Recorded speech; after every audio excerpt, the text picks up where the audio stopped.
we vertoeven graag in de keuken, een van onze favoriete plekjes in huis. We brengen vandaag een bezoekje bij Keukenkampioen, waar ze me alles vertellen over een functionele indeling in de keuken.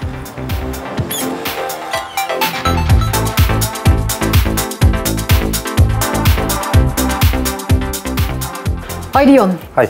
Nou, de keuken is een grote aanschaf. Hè? Dus naast dat de keuken mooi moet zijn, moet die eigenlijk vooral juist praktisch zijn.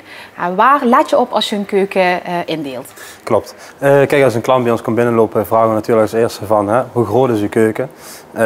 Wat staat er allemaal in en wat zijn de wensen? Nou, ja. Als een klant bijvoorbeeld een hoekkeuken wilt, ja. Zoals die hier staat, ja. Dan gaan we altijd ervan uit van, is er een raam in de keuken, ja of nee? Nou, daar beginnen we altijd als eerste mee. Staat er een radiator?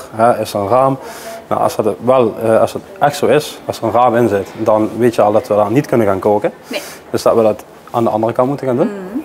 En, zodat we altijd de spoelbak en de kraan altijd voor een raam gaan zetten. Ja. Dan beginnen we altijd met een koelkast. Dan hebben we een stukje werkruimte. Ja.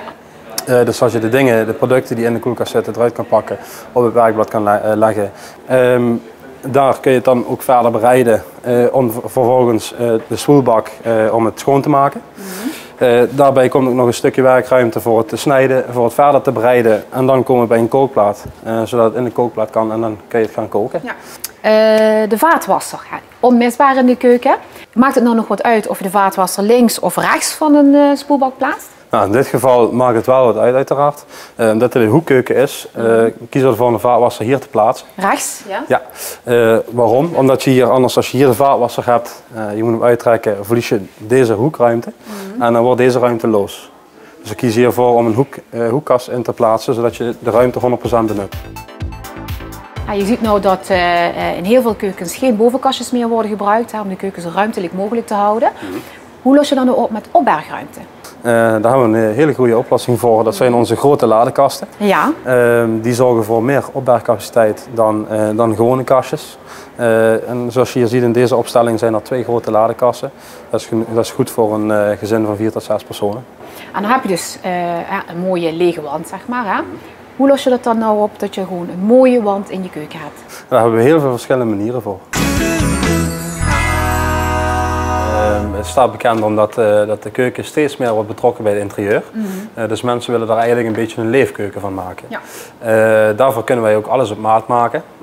Dat houdt in ook dat wij dit soort dingen dus een barretje hiervan kunnen maken. Zodat je lekker kunt zitten. Als iemand staat te koken in de keuken, kom er gezellig bij zitten, pak wat te drinken. Ja. Ja, dan zie ik dat jullie die wandkasten, dat is het verlengde van de keuken, doortrekken naar de woonkamer. Precies, dat is waar we net over hadden, dat mensen ervoor kiezen om geen bovenkastjes meer in de keuken te doen. En dat is een hele leuke oplossing daarvoor. Ja, en dan zou je in plaats van wandkasten, zou je eigenlijk ook gewoon gebruik kunnen maken van je muren, om daar leuke nisten van te maken en daar wat in presenteren. Ja, klopt, die hebben we ook hier staan en dat wel even zien. Is goed. Ja, zoiets bedoel je, ja? Ja, dat zijn ze. Ja.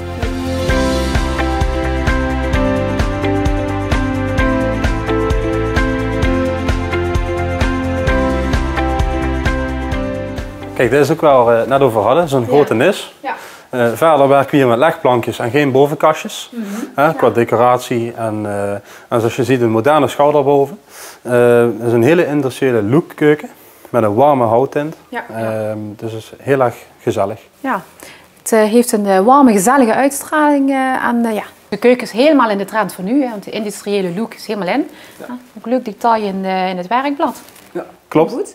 Ik heb nog één leuk dingetje voor je, moet je maar alleen even meelopen.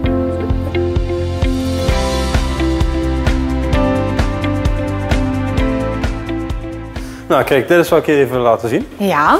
Doe je hand er maar zonder. Zo. Hey, dat is cool. En als je dus je handen vol hebt of vieze handen, dan zou je dus ook nog met je elleboog... Klopt, ja. Ah, ja, super. Dion, bedankt voor je tips en de rondleiding door jullie zaak. Graag gedaan.